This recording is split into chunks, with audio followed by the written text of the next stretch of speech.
பூண்டு வியாபாரத்தை லைனில் பண்ணணும்னு நினைக்கிறவங்களுக்கு நான் என்னோட அனுபவத்தை சில டிப்ஸு சில அட்வைஸுங்களை நான் சொல்கிறேன். பூண்டு வியாபாரத்தில் கிட்டத்தட்ட இந்த லாக்டவுன் டைமில் ஒரு 2 வருஷங்கிட்ட வேலை செஞ்சேன்.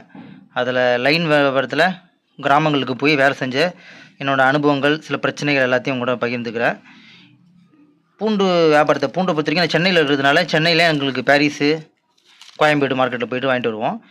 தெளிவானதுங்கிறது தாண்டி பூண்டு பல்லு தெரியணும். இந்த மாதிரி பல்லு தெளிவாக தெரியணும். இது மலை பூண்டுன்னு சொல்லுவாங்க. இது நல்லா தாங்கும். இது எக்ஸ்ட்ரா லைஃப் வரும்.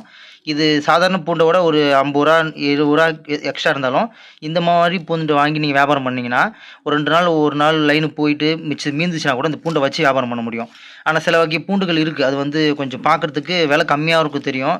நீங்கள் ஒரு மூட்டையை பார்த்தீங்கன்னா 5 மூட்டை பிரித்து வச்சுருக்காங்க. அந்த 5 மூட்டையில் ஒரு மூட்டை ஒரு மூட்டையாக நீ விசாரிக்கும் போது அதில் ஒரு சில பூண்டு மூட்டை விலை கம்மியாக சொல்லுவாங்க. சரி, இதை வாங்கினா தான் நம்மளால் விற்க முடியும் அப்படின்னு நினைக்காம நல்ல குவாலிட்டியான பூண்டை வாங்கினீங்கன்னா நீங்கள் லைனில் போகும்போது இந்த அண்ணங்கிட்ட வாங்கினா பூண்டு கொஞ்சம் நல்லா தான் இருக்கும். விலை 5 ரூபா அதிகமாக இருந்தாலும் பரவாயில்ல, நல்லாயிருக்கும் நம்பி உங்கள்கிட்ட வாங்குவாங்க. அதனால் பூண்டு நல்ல குவாலிட்டியான பூண்டாக வாங்கணும். விலை கம்மிங்கிறதுக்காக ரொம்ப ஒரு சாதாரண பூண்டு வாங்கிட்டு போயிடக்கூடாது. அதுக்கப்புறம் பார்த்திங்கன்னா பூண்டு ஒரு சீசன்லேயும் ஒரு காலகட்டத்துக்கும் விலை ஏறும் இறங்கும்.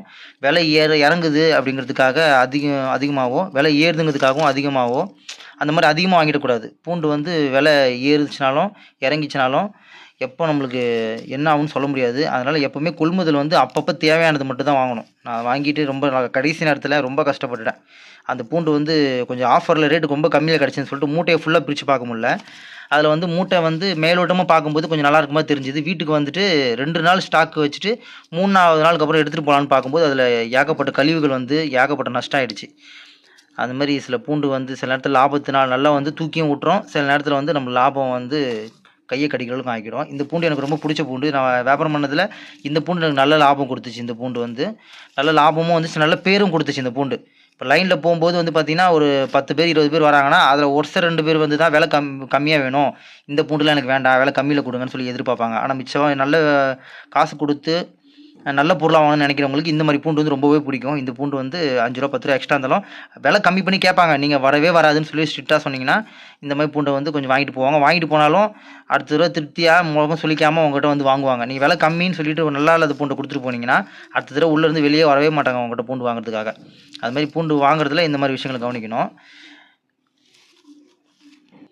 சில நேரங்களில் பூண்டு நீங்கள் வாங்கும்போது ஈரமாகவும் இருக்கும். ஈரமாக இருந்தால் கூட உங்களுக்கு ரொம்பலாம் நஷ்டம் வராது. ஈரமாக இருந்தால் கொஞ்சம் வச்சு விற்றுக்கலாம். நல்லா கொஞ்சம் காய நிழலில் போட்டு காய வைக்கலாம். இல்லைனா ஒரே ஒரு தடவை வெயிலில் காய வச்சுட்டு அதுக்கப்புறம் நிழலில் காய வைக்கலாம்.